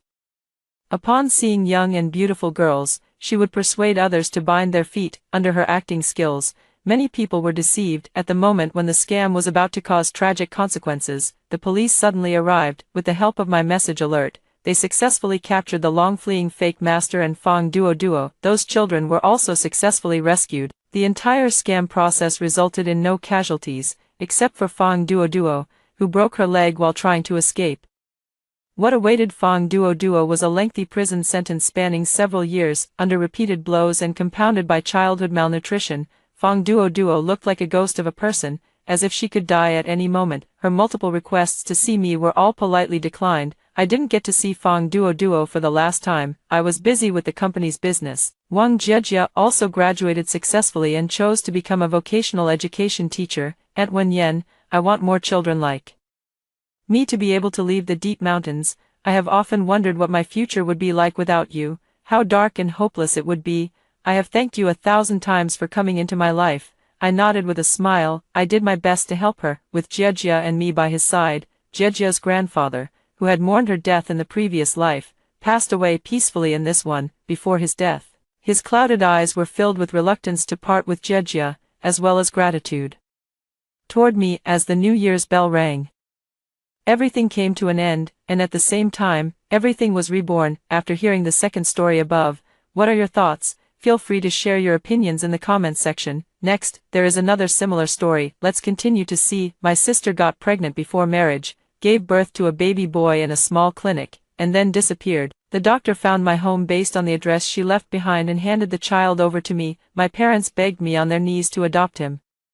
And just like that, I, an unmarried young woman, struggled to raise the child. After finally raising the child, my sister returned, accompanied by a wealthy man wearing a gold chain. She held her son and cried, saying I was jealous of her, that I had stolen the child and separated them. My son resolutely cut ties with me and threw himself into her arms, while my parents drove me out of the house. The neighbors condemned me with their words and writings, and in despair, I jumped from a building to end my life. When I opened my eyes again, I had returned to the day my sister gave birth. Just as dawn broke, my front door was knocked on, startling me into a cold sweat. In my previous life, it was at this very moment that the clinic doctor loudly knocked on my door, waking up all the neighbors. In front of them, he handed me the child and scolded me, saying I was irresponsible for giving birth. Later, I found out it was my sister's child. My parents begged me to keep the baby, and since I had no intention of getting married anyway, I agreed. But later, I deeply regretted the choice I made back then. Hearing the sound now, I couldn't help but shudder. I got up and opened the door, only to see a familiar face. Song Lin, you gave birth to a child and then abandoned him. You should know that abandoning a child is illegal. The neighbors had all gathered, craning their necks to watch the commotion. I stared at him, and the next second, I took off my slipper and slapped it right across his face. You shameless old thing, how dare you try to scam me right in front of my face? I don't even have a boyfriend, let alone a child. Have you ever seen a new mother who can fight like this after giving birth? Do I look like someone who just had a baby? My series of actions left the doctor stunned, and it was then that our neighbor, Aunt Huang, snapped out of her daze. Yeah, Song Lin goes to work every day, and I've never seen her with a big belly. Could it be a mistake? I recognize him. Isn't he the doctor from that clinic on the street? I stood with my hands on my hips and scolded, you shameless old man, running a shady clinic and coming here to pull a scam. Call the police, call the police. When I said I was going to call the police, the doctor panicked. I won't argue with you. I grabbed his hair. You may not argue with me, but I can't just let you run away like this. After saying that, I called the police. Hello, 911, someone is trafficking babies, don't talk. Nonsense, if you don't explain yourself clearly in front of the police later, I'll smash your clinic. Heaven gave me a chance to be reborn, and all the grievances I suffered in my past life are now being fully vented. By the time the police arrived, they saw the doctor holding the child, bruised and battered. Meanwhile, I was in my pajamas, slipper in hand, fuming with anger. All the neighbors gathered around. After hearing what had happened, the police looked at the child in his hands. It was indeed a newborn, with the umbilical cord still attached. What's going on here? Tell the truth. This is the address and name left by the patient. He pulled the medical record out of his pocket. The police saw that the address was indeed mine, and the name matched mine as well. I crossed my arms and said, I don't know, and I have no idea who used my name to have a child, trying to make me the scapegoat. As soon as the words fell, my parents, who had been silent all along, appeared. Lin. Since you don't want to get married anyway, why don't you just adopt the child? Mom, Dad, what kind of talk is that? How can I just casually adopt a child of unknown origin? I have no idea what his parents do for a living. What if they're drug addicts? Those bad genes can be passed down, and I certainly don't want to raise an ungrateful brat. My parents were left speechless by my words. The doctor standing nearby looked displeased and shoved the child directly into my arms. This is your family's child. I'm done with this. Tell Song Shui that she can raise her own son. If I had known your family was so unreasonable, I wouldn't have come. Instantly, the room erupted in murmurs. Everyone now knew that this was my sister Song Shui's child. That's nonsense. First, you said it was my child, and now you're saying it's Song Shui's. Do you have any proof? Without evidence, you're trying to dump this child on our family, officer. I strongly suspect he's involved in child trafficking. After saying that, I stuffed the child back into his arms, then crossed my arms and refused to take any further responsibility. Mom was shocked beside me. Lin, Mom and Dad, don't be so naive. There are so many scammers out there these days. And Huang also chimed in. Old Song, don't talk nonsense. This doctor first said the child was Song Lin's, and now he's saying it's Song Shui's. He's just spouting nonsense. Yeah, who knows where they got the baby from? The doctor immediately jumped up. Huang Mingzhong, never lie. How many years have I been running this clinic? Would I deceive anyone? It was clearly last night when your sister, Song Shui, rushed to my clinic, begging me to deliver her baby. I still have her pawned phone here. After saying that, he took out the phone from the bag he was carrying. I looked and confirmed it was indeed Song Shui's. My dad and mom were also stunned. This was now a done deal. It was undoubtedly Song Shui's child. The neighbors started discussing among themselves. Song Shui is so young and already has a child. Whose child is it? Who would have known? Usually, you can't even see her figure, and she always wears loose clothes. I never expected she was pregnant. Who knows which troublemaker she got involved with outside. You're talking nonsense. My daughter is perfectly fine. This time, my mother jumped up. If you keep spouting nonsense, I'll tear your mouth apart. Huang Mingzhong looked disdainful. Pa, Song Shui said that after giving birth, I should bring the child to your house and let her sister raise it. Officer, I even have a letter written by Song Shui herself. After saying that, he took out a letter from his bag. In my previous life, there was no such letter. Even when Song Shui returned and harshly criticized me, Huang Mingzhong jumped out to speak up for her, ultimately driving me to my death. This bastard is no good person. Huang Mingzhong curled his lip. If I had known, I wouldn't have come. What bad luck. Seeing this, the police officer also sighed. This is your family matter, handle it yourselves. I grabbed the police officer's arm. This is not a family matter. How can you conclude that my sister gave birth and ran away just based on a phone and a letter? What if she dies at the clinic? The police thought it made sense, so they immediately escorted Huang Mingzhong to the clinic. My parents followed along, and I quickly packed my bags. There was no way I could stay in this home. After I came out, a neighbor saw me and asked, Song Lin, Where are you going? I'm moving out, that way, when the child ends up in my parents' hands, I won't have to be the one to raise it. Song Shui had a bastard child herself. I can't be responsible for that, can I? I'm not even married yet. If my future in-laws see this, they might think I was the one fooling around. They nodded repeatedly upon hearing this and said, "You're right, Song Lin, think about yourself and go quickly." Poor thing. Song Shui is really bold too, running away right after having a child. Who knows if Huang Mingzhong killed her? That can't be. I didn't care what they were discussing and hurriedly ran off. After my parents came back, I had already gone to the company dormitory. Right after that, I received a call from my mom. As soon as I answered, her voice was urgent. "Song Lin, where have you run off to?" There was a child crying on the other end of the line, and I calmly said, "I moved out." "How can you move out? What will happen to this child if you move out?" It seems my mother and the others went to the clinic and confirmed that this child is Song Shui's, and that scoundrel Huang Mingzhong indeed delivered Song Shui's baby. I just don't understand why they have to keep targeting me. Mom, what does this child have to do with me? It's not like I gave birth to it. The top priority is to find the child's father. I can't talk anymore. I have to get to work. Hanging up now. After hanging up the phone, I went about my work as usual. Just then, Sister Chen from the office quietly approached me. "Song Lin, do you have a boyfriend? I can introduce you to someone." I was about to refuse, but then I changed my mind. "Sure, Sister Chen, who are you going to introduce me to?" "My nephew, 3 years older than you, a veteran, now runs his own small restaurant. Would you like to have lunch together?" I agreed without hesitation, and Sister Chen was overjoyed. Immediately going to call her nephew. In my previous life, I raised a child, and Sister Chen, seeing how exhausted I was, introduced me to many freelance jobs and also advised me to find a man, but at the time, I was afraid my child would suffer, so I didn't agree. Looking back now, I realize how foolish I was. I met Chen Fan for a meal, and we both had a good impression of each other. We exchanged WeChat and decided to spend some time getting to know each other. When Sister Chen came back and asked me, I nodded and said, "Not bad, let's see how it goes." She was overjoyed.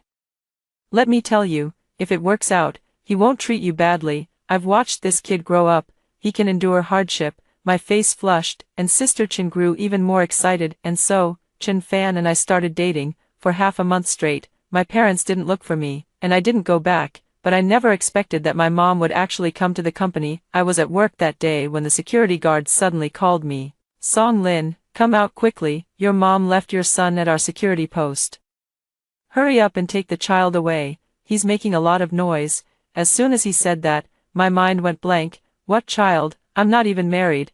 Where would I have a son? Don't talk nonsense. I deliberately raised my voice, and everyone in the office heard it. The security guard was speechless. How would I know? Just come down and see for yourself. After hanging up the phone, everyone looked at me. What's going on, Song Lin? I don't know. The security guard said someone claiming to be my mother brought my son here. Sister Chen couldn't help but exclaim, "Is that so? That's really something new. Come on, let's go take a look together." "Yeah, is this some kind of setup or what?" "Song Lin has a son. I never saw her pregnant. Maybe she had him a few years ago. Who knows? Young people these days, their private lives are such a mess." Hearing this, Sister Chen also looked at me with suspicion. I pretended to be completely clueless, and Sister Chen couldn't tell either. When we reached the guard post and saw that baby, everyone was stunned. Sister Chen breathed a sigh of relief. How could this possibly be Song Lin's child? This baby looks like it hasn't even reached a month old. Exactly, who could be so malicious? If it were a child a few years old, Song Lin would never be able to clear her name. This is ruining someone's reputation. I sneered inwardly, and the security guard was speechless. The person who came claimed to be Song Lin's mother, but I don't know for sure. Upon hearing this, I asked him to check the surveillance footage, only to realize that the person who brought the child was someone I didn't recognize. I immediately came up with an idea. Call the police. This woman is not my mother, and I don't know her. Everyone was still a bit hesitant, so I spread my hands and said, "This is an abandoned baby. I work in sales, and I've handed out countless business cards. Who knows who's pretending to be my mother? I'm not going to raise someone else's son." Everyone thought it made sense, so we called the police. When the officers arrived, they took the child away. I even made a point of asking, "Where are you taking him?" "Where else? If we can't find his parents, he'll have to go to an orphanage." Hearing the definite answer, I felt a wave of relief in my heart. In this lifetime, I will never raise such an ungrateful person again. Just after the police left, I received a WeChat message from my mother. Lin, your sister has contacted us. She said she's going out to work. We're getting old and really don't have the strength to raise her anymore. Please treat her as your own child. I immediately replied, Mom, what are you talking about? I already have a boyfriend. I'll have my own children when I get married in the future. I absolutely will not keep this child. I didn't mention what happened today, and she didn't bring it up either, so I pretended not to know. Chen Fan was indeed very good to me. Half a year later, we got engaged. On our wedding day, I invited my parents and relatives. After that, we applied to transfer to a branch office, and Chen Fan's restaurant moved there as well. From then on, except for holidays, I never went back. Even if I go back, it's just a hurried visit before leaving again. I gave birth to a daughter, and 2 years later, I had a son, completing the perfect family. My son has been clever since he was young, and at 15, he was admitted to Tsinghua University's special program for gifted youth. When the news came, the whole family was overjoyed.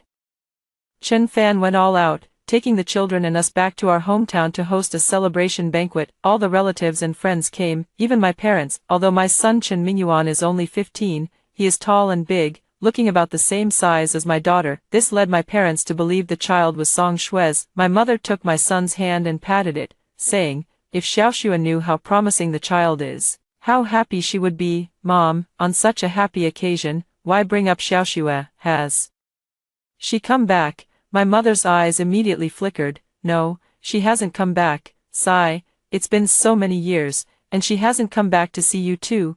I'm afraid something might have happened. I've heard that those who vanish into thin air are basically never found again. Over the years, I've heard plenty of relatives gossiping about Song Shue. Thanks to my deliberate efforts and spreading the word among the neighbors, everyone knows that Song Shue ran off after giving birth and never shows up during holidays or festivals, so everyone assumed that Song Shue had vanished into thin air, but only I knew that my parents had been secretly in touch with her all along. Hearing me say this, my mother immediately looked displeased, her sharp voice cutting through the entire hall. What nonsense are you talking? Song Shue is alive and well. Instantly, everyone around turned to look, and my mother was left feeling awkward and embarrassed. I smiled and said, it seems you're still in touch with Xiaoxue, Mom. Why hasn't she gone to find her son? Alas, abandoning her own son, she must not be doing well. Forget it, on such a joyous day, I won't talk about her anymore. Upon hearing this, my mother immediately breathed a sigh of relief. However, she opened her mouth as if to say something, and I waited, hoping she would offer an explanation, yet, she remained silent, and the last bit of hope in my heart vanished completely. In my previous life, when the ungrateful one achieved fame and success, Song Shue returned. This time is no different. I know she will definitely come today, though I'm not entirely sure when. But now, I no longer care, because my son has been admitted to the Gifted Youth Program, and Tsinghua University has sent teachers over, along with reporters. All eyes were now focused on our table. My son also took the stage as the main character of the day, and when he stood up there, my parents didn't realize at all that he was only 15 years old, and that bastard child of Song Shue they were talking about, if he were still alive, would be about 18 years old this year. They didn't realize this, and now they were frequently looking down at their phones. I sneered inwardly, tightly holding Chen Fan's hand, and we exchanged a knowing smile. My son stood on the stage and said clearly, getting into Tsinghua University, I am most grateful to my mom. Without her support and understanding, I definitely wouldn't have achieved what I have today. Mom, come up here quickly. My son waved at me. I straightened my skirt and was about to go up when I heard a sharp shout, she is not your mother, she doesn't deserve to stand up there. Hearing this, everyone looked toward the source of the voice, and I also breathed a sigh of relief. It had finally come. I turned to look at the newcomer. It was Song Shue, standing beside a big boss wearing a gold chain. She's here, she's finally here. I couldn't suppress the tension in my heart. It had been over a decade since we last met, and she still looked the same. But the difference was that she seemed to have lived a very tiring life over these years, far worse than mine. Beneath the heavy makeup, wrinkles were visible at the corners of her eyes. At that moment, she walked over, holding the middle-aged man's arm. My son, Chen Mingyuan, frowned tightly and asked, who are you? This is your aunt, Song Shue. I took the initiative to pick up the conversation, announcing her identity. Song Shue was overwhelmed with emotion. You're lying, Song Lin, child. I am your biological mother." Upon hearing this, the entire room erupted in an uproar, with everyone looking at me in shock. My son even raised his eyebrows and said, "You're the one talking nonsense, Auntie. I am my mother's biological child. You gave birth to a son and then ran away, and that child was raised by my grandparents." I have never avoided the topic of Song Shue's existence because when the children were young, they asked me about their grandparents. I told them directly that the two elders were indeed alive, but I didn't want to go back. I also told them about Song Shui giving birth and how they forced me to adopt the child, so the Chen family knows all about the grievances between Song Shui and me. At this moment, Song Shui started crying. "Son, she lied to you, after I gave birth. I had the doctor take the child to the Song family and asked your grandparents to look after him, but your mother stole you away. For all these years, she hasn't come back because she was afraid you would be found. Sister, why did you do this? All these years, I've been searching for my child. You can't separate us like this." Upon hearing this, everyone looked at her. Song Shui cried uncontrollably, but soon realized something was wrong. She looked up and saw everyone staring at her with contempt, and immediately grew anxious. "Why don't you believe me? It really was her." "That can't be right." Aunt Huang stepped forward at that moment. "Song Shui, you shouldn't talk nonsense. Back then, Wang Mingzhong brought the child over, claiming he was Song Lin's son. After Song Lin beat him, he changed his story and said it was your child. In the end, the police were even called, and he finally admitted that you ran off after giving birth and left the child with your parents. How could the two elderly folks possibly raise him? So they ended up abandoning the child." Upon hearing this, Song Shui was stunned. My mother immediately stood up. "I didn't throw it away. I had someone deliver it to Song Lin's company." Aunt Huang curled her lips. "I went to Song Lin's wedding, and I didn't see any child." "That's right, old Song, you two can't talk nonsense." My mother grew anxious right away. "I had someone deliver it to Song Lin's company." "Xiao Xue, don't be confused. Your sister has been raising your child for so many years. You should thank her. Look at how wonderful this child is, getting into Tsinghua University." My mom was truly afraid this situation couldn't be resolved, especially when she saw the look in my eyes. For no reason, she felt a sudden fear and immediately changed her tune. Song Shui immediately wiped her tears and turned to me. "Sister, it seems I misunderstood, but son, I really am your biological mother." My son looked at her in astonishment, then glanced at me. "You're talking nonsense. I'm not your son." My mother-in-law also stepped forward and slapped her across the face. "What nonsense are you talking? That's my daughter-in-law's child, born after 10 months of pregnancy. There are records from the prenatal checkups all the way to the delivery. She nearly lost her life from heavy bleeding during childbirth, and we had to pull all sorts of strings to get her treated at the provincial hospital. How dare you claim my grandson is yours? Have you no shame?" My father-in-law also stepped forward and angrily shouted, "If you keep spouting nonsense, I'll call the police and have you arrested." Song Shui's lips trembled, her face swollen and red from the beating. She cowered timidly, then suddenly looked at me. I raised an eyebrow, and she quickly caught on. "It's you, Song Lin, you're the one who faked it." The man beside her spoke gruffly. "Your family is well off now. I hear you've even opened a restaurant in the provincial capital. All these things can be faked. The only thing that can prove it is a paternity test. We'll take the child for a paternity test, and then everything will be clear." But my son was unwilling. My in-laws were protecting us, and my parents were helping Song Shui. Lin, just give the child back to your younger sister." "Yes, Xiao Xue has had such a hard time outside all these years. Don't you have 2 children? Just give the child back to her." At that moment, everyone looked over and started discussing, what on earth is going on? Did they snatch someone else's child and now don't want to give them back after raising them? How can you just sever over a decade of affection so easily? After all, the 2 sisters are still family. Nonsense. They already said it's their own biological child. How could they possibly give them away? Song Shui, you keep insisting that the son is yours, but do you have any proof? Does the child have any birthmarks? Mom, did you see with your own eyes that I accepted that child? Both of them looked stunned. I sneered. "I forgot to tell you. My son is only 15 this year, and he got into Tsinghua University's youth class. Your son is probably 18 years old. The age doesn't match. You've mistaken him for your son." Upon hearing this, everyone came to their senses. "Yes, Mingyuan is 15 years old. I went to his full-month celebration when he was just a month old." "Right, I remember now. Mingyuan is the younger brother. the child Song Lin had in her 3rd year of marriage. Old song. Back then, Song Lin didn't invite you all to go. Yes, I remember that too. At that moment, my parents' faces were indescribably grim. Song Shui staggered back 2 steps, her face filled with disbelief. You're talking nonsense. I get it now. You deliberately reported the child's age as younger just to avoid giving it back to me. Everyone sneered, saying Song Shui had gone mad. As soon as the words were spoken, a teacher from Tsinghua University stepped forward. You're the one talking nonsense. If that were truly the case, the admission qualification for Tsinghua University's gifted youth program would be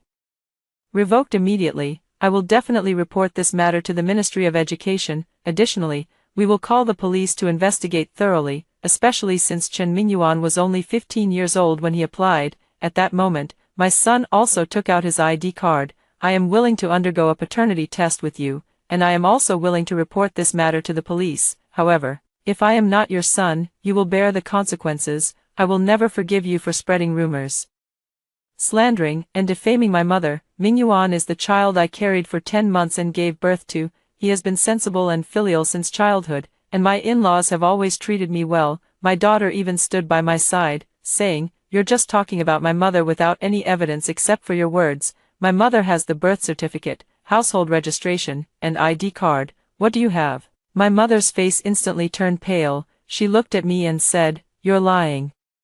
Lin, if Mingyuan is really your child, then, what about Xiaoshua's son?" I spread my hands. Probably at the welfare center. I pretended to suddenly realize, that's right, 18 years ago, when I was at work, there was indeed a day when the security guard told me that someone claimed to be my mother and wanted to bring my son over for me to take away.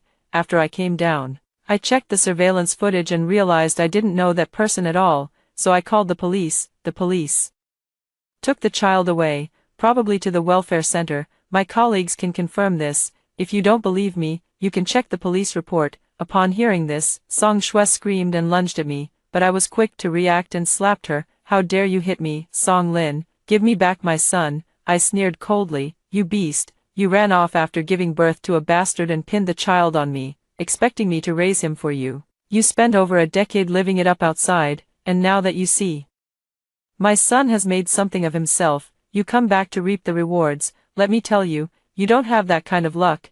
How could a slacker like you give birth to a top student like my son? Dream on. Why don't you ask your mother who she had delivered the child to my company in the first place, and why she didn't bring the child herself?" My mother panicked, meeting Song Shui's gaze. She quickly explained, "I was afraid. I was afraid Lin wouldn't want to see me, so I paid someone I didn't know to deliver the child. I was hiding nearby, and I clearly saw Lin holding the child." She suddenly looked at me. "Song Lin, how could you be so heartless as to send the child away? That's your own nephew, that's your own grandson, and you didn't even care." Song Shui screamed hysterically, "All of you shut up. My son is Chen Mingyuan. It's him. It must be you, Song Lin, who's lying to me." The gold chain-wearing man beside her also said in a low voice, "How could my son, Li Guozhu, end up in a welfare home? Song Shui, if you don't give me an explanation for this, I won't let you off." At this point, Song Shui also panicked, and I took out my phone to call the police. Even when the police arrived, there was nothing they could do. Song Shui threw a tantrum, and in the end, I agreed to undergo a paternity test, and an expedited one at that. After that, my son went back to continue attending his college celebration banquet. I assured the Tsinghua University teacher that there would absolutely be no mistake. All his documents were genuine. 2 hours later, the paternity test results came out. Upon receiving them, Song Shui immediately broke down. I was the child's biological mother. Song Shui couldn't stay calm anymore. She looked up at me with an expression of disbelief. "You really sent my child to an orphanage?" I shrugged my hands. Who knows where this stray child came from? How could I keep and raise it myself? I've told you countless times, if you hand it over to the police, they'll definitely send it to an orphanage. If he's lucky, he'll stay at the orphanage, and you'll still be able to see him. If he's unlucky, he might get adopted halfway through. If I were you, I'd hurry to the orphanage to check on him right now." Before she could even react, Li Guozhu slapped her hard across the face, sending her crashing to the ground. "You wretched woman, you promised to leave me a child, but now I don't even know where the child is, you wretch." Li Guozhu raised his foot and kicked her hard. Song Shui screamed in pain. and her parents rushed over to protect her, but they were no match for Li Guizhu. It was only then that my mother remembered me. She turned and grabbed my hand, saying, Lin Lin, think of something quickly. Do you want to watch your sister get beaten to death? I shook off her hand. Didn't you also stand by and watch as my sister pushed me to the brink? If I didn't have evidence today, I would have been labeled a child thief, and I would have become a human trafficker. We're both your children. Why are you treating me like this? My mother grew anxious. Why are you being so calculative? We're all family, and you're so well off. What's the harm in taking care of one more? I shouldn't have held any illusions about them. I shook off her hand. Sorry, I can't help. Either you call the police, but I'm not getting involved in this matter anymore. After obtaining the paternity test results, I directly addressed the police. Today's incident requires her to publicly apologize and compensate for emotional damages. She disrupted my son's college celebration banquet, and I won't let her off the hook. Chen Fan then called a lawyer to handle the matter. While we hurried back to attend our child's celebration banquet, the teacher from Tsinghua University also breathed a sigh of relief upon seeing the paternity test results. That's good. At least my son's future won't be ruined. After the banquet ended, our family returned to the shop. Chen Fan had also bought a house here. The next day, my parents called me, crying and saying, Lin Lin, come quickly, let's go to the orphanage together. Okay, please, for my sake, come and help your sister. She's about to be beaten to death. Hearing this, I glanced at Chen Fan, and he nodded at me, so I agreed and went with him to the orphanage. When we met, Song Shue's face was covered in injuries, bruised and swollen. She shot a venomous glare at me. I sneered coldly. All of this was brought on by Song Shue herself. It had nothing to do with me. When we arrived at the welfare home, the staff there told us that the child had run away long ago. Ran away? What do you mean? Song Shue looked shocked. He was involved in petty theft, stealing things multiple times. After graduating from vocational school, he didn't continue his studies and started dating instead. If you're looking for him, you can find him at a fried rice stall on the snack street. When we rushed to the snack street to inquire, we saw Li Xiaojun sitting behind a small stall playing games. In front of him was a woman with a big belly, busy frying rice. There was also a child at the woman's feet, only 3 years old. Seeing this scene, I couldn't help but be stunned. He himself was only 18 years old, yet his child was already 3 years old. How could this be acceptable? Looking at the woman's age, she was probably in her 30s. Song Shue stumbled over and asked, Are you Li Xiaojun? Without looking up, he replied, Yes. What's the matter? The woman frying rice looked suspiciously at Song Shue. Who are you? And who are you? I'm his woman. Who are you? Song Shue was furious. Li Xiaojun is only 18, and you must be over 30. The woman banged the pot loudly. So what? See this? This belly is carrying his child. What about this child? The one on the floor is from my ex-husband. Song Shue was about to faint. You've even been divorced, you old woman. Hearing this, the fried rice woman slapped Song Shue across the face with a ladle. Damn it, how dare you call me an old woman? I think you're the old one. You got beaten black and blue, and you still have the nerve to come here and laugh at me. Li Xiaojun, are you dead or what? Someone dares to call your wife an old woman. Go beat her up. Li Xiaojun scrambled to his feet and, without a word, slapped Song Shue across the face, leaving her stunned. Then Li Guizhu rushed out. What the hell are you doing, kid? Seeing the big gold chain, Li Xiaojun immediately backed down, hiding behind the woman. Someone like you is my son. Don't get it wrong. I compared the photo I took from the orphanage with Li Xiaojun, and it was indeed him. That's right, Li Xiaojun. These are your biological parents. Li Xiaojun looked at them with a bewildered expression. How is that possible? If you don't believe it, you can go for a paternity test. Did you see the clothes your dad and mom are wearing? They have money. At this moment, Li Xiaojun's eyes lit up, and he quickly pulled the woman over. See, this is my dad and mom. The child in your belly will be blessed in the future. I'm sorry, I didn't recognize you earlier. My apologies. Song Shue looked at them with immediate disgust and stammered, Impossible. How could you be my son? I love stirring up trouble and never shy away from drama. Song Shue, how could you do this? You haven't come home for over a decade, and now that you're back, you're looking for your biological son. How can you deny him when he's right in front of you? Chen Fan chimed in, adding fuel to the fire. You keep saying your son is the best, and now he's right here in front of you. Don't say things like that. It'll hurt the child's feelings. Song Shue was so angry with the two of us that she nearly fainted. I took the opportunity to nudge Li Xiaojun and said, Hurry up and find a place for your dad and mom to treat you to a meal. While you're at it, get a paternity test done. It's time to return to your roots. Last night, Chen Fan had already asked someone to look into Li Guozhu's background. His big gold chain was fake, and Li Guozhu wasn't some businessman. He was just a freeloader and a slacker. Over all these years, he hasn't achieved anything. He just wanted to come and take my family's money. What he didn't expect was that I never gave him the chance. Now, seeing his own biological son in this state, he was instantly stunned. But I wasn't about to let him off the hook. It wasn't until both parties received the results at the paternity testing center that I finally felt at ease. Bad genes should stay together. My parents were also dumbfounded. The red-haired punk standing before them already had a child, and this woman is a second marriage. They trembled with anger. They sent them back to their parents' old house, then turned around and left with Chen Fan. Song Shui panicked. It was too late to say anything now. Li Xiaojun was convinced they had money and moved into his parents' house with his wife. Even if Song Shui returned, there was no place for her.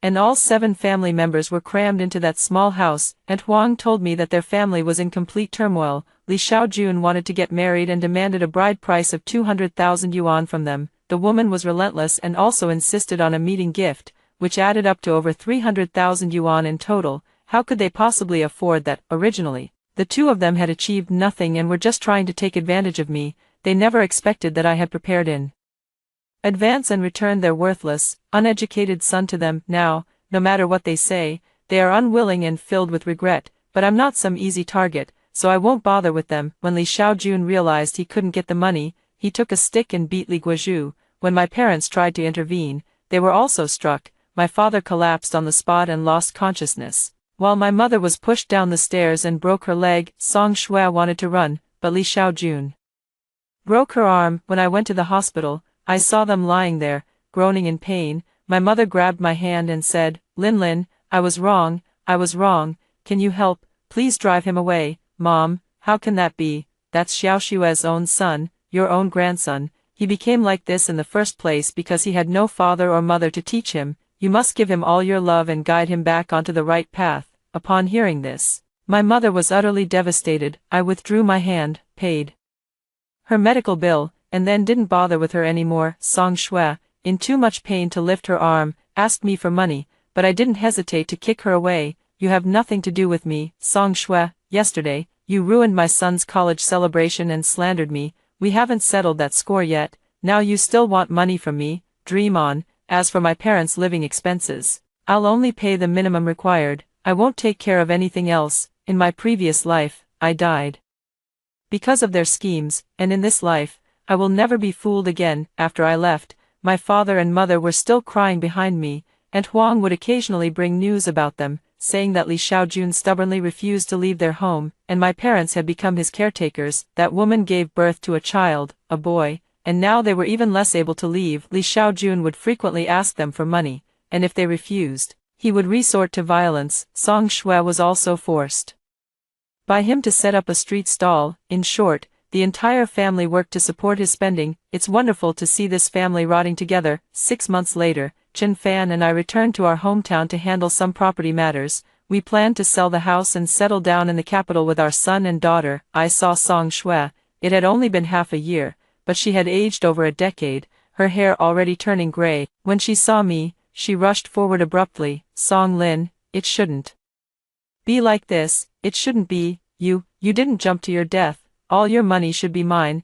It should all be mine. She chased after my car, screaming her heart out, while a cold smile curled at the corner of my lips. She had been reborn too, but unfortunately, the timing of her rebirth was all wrong. In this life, she can no longer harm me. Let her spend the rest of her days with her worthless son. After hearing the stories above, what are your thoughts? Feel free to share your opinions in the comments section. Looking forward to hearing from you. If you liked this story, don't forget to like it, share it, and subscribe to my channel. See you next time.